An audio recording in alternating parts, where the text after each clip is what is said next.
అందరికీ నమస్కారం. విజయవాడ నగరాన్ని ముంచేసింది ఎవరు?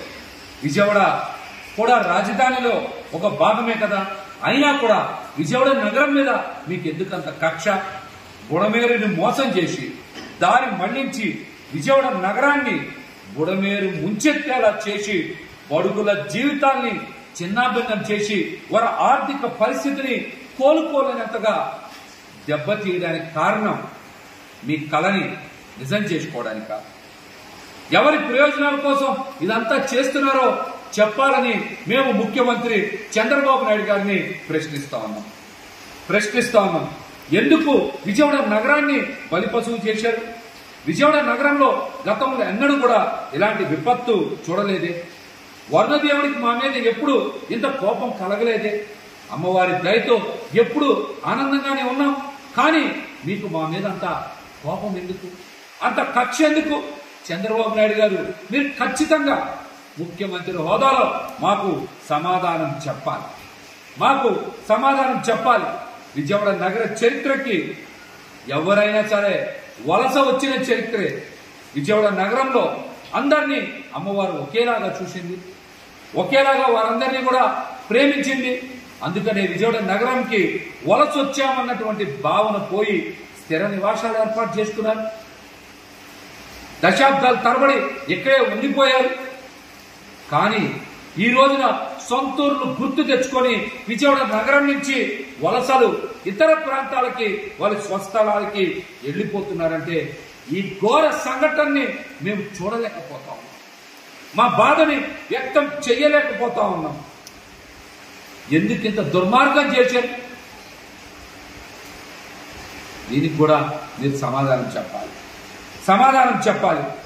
మేము చేసిన తప్పేంటి? విజయవాడ నగర ప్రజలు చేసిన తప్పేంటి? ఏదో ఒక రోజు మీ విపరీతమైనటువంటి తెలివితేటలతో హైదరాబాద్ కూడా మీరు సముద్రాన్ని తీసుకెళ్లిన ఆశ్చర్యపోకర్లా. ఎందుకంటే మీకు తోడొచ్చేటువంటి యోధులైన నాయకులు ఉన్నారు. వాళ్ళకి ఆర్టిఫిషియల్ ఇంటెలిజెన్స్ టెక్నాలజీ మీద కూడా బాగా పట్టుంది. అట్లాంటి నాయకుల మద్దతు ఉన్న మీరు ఖచ్చితంగా ఏదో ఒక రోజు హైదరాబాద్కి సముద్రాన్ని కూడా ఖచ్చితంగా తీసుకెళ్లేటువంటి సమర్థత ఉందని నేనైతే అనుకుంటా ఉన్నా.